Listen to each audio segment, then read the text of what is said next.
فوج نکلتی ہے۔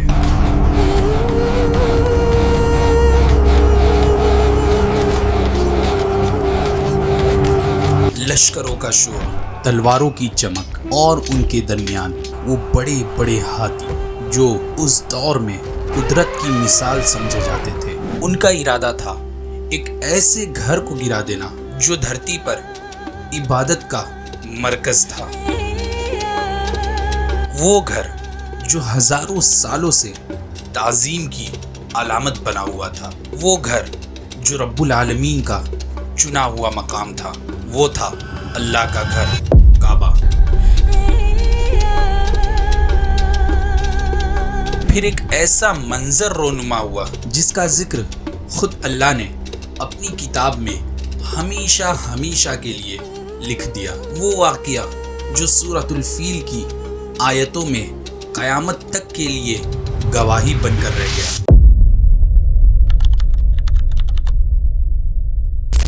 یمن کی سرزمین پر ایک بادشاہ حکومت کرتا تھا۔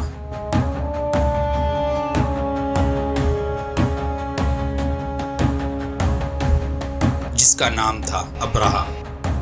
میں ہوں ابرہہ، ہاتھیوں کا بادشاہ۔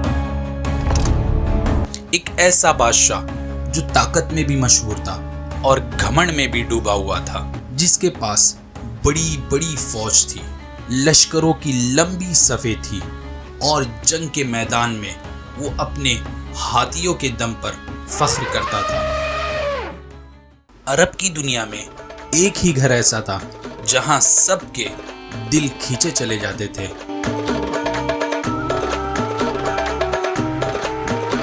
وہ تھا اللہ کا گھر کعبہ۔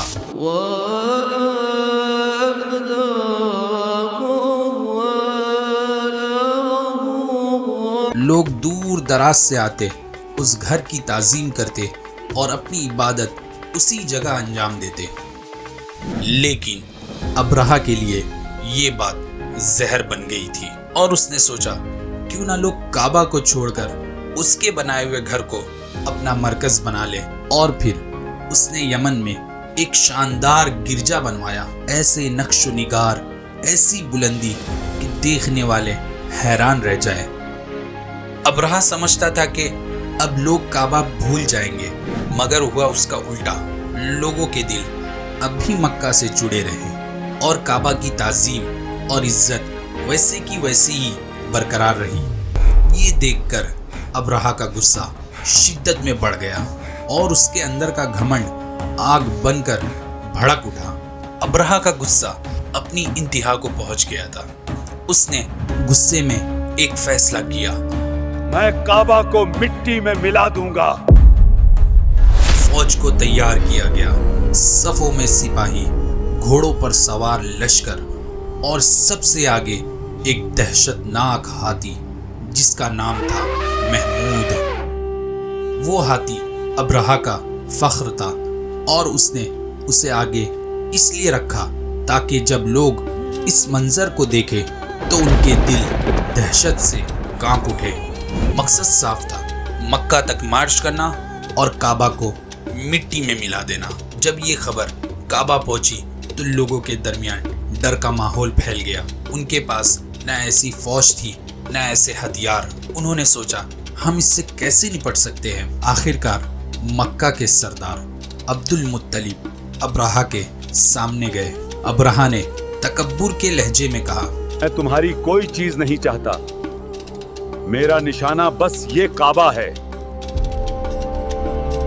اور پھر عبد المطلب نے وہ الفاظ کہے جو ہمیشہ ہمیشہ کے لیے تاریخ میں لکھ دیے گئے۔ عبد المطلب نے کہا، میں تو صرف ان اونٹوں کا مالک ہوں جنہیں تمہارے سینک لے گئے ہیں، مگر اس گھر کا مالک میں نہیں، اس کا مالک اللہ ہے۔ اگر وہ چاہے گا تو اس کی حفاظت ہوگی اور اگر وہ نہ چاہے تو پھر کوئی اس کو بچا نہیں سکتا۔ اگلی صبح جب ابرہہ اپنی فوج کے ساتھ کعبہ کی طرف روانہ ہوا تو سب کی نگاہ اس کے بڑے ہاتھی محمود پر تھی۔ اس کے قدم مکہ کی طرف اٹھنے ہی والے تھے، مگر پھر ایک عجیب منظر سامنے آیا۔ وہ ہاتھی جو جنگوں میں طوفان کی طرح برستا تھا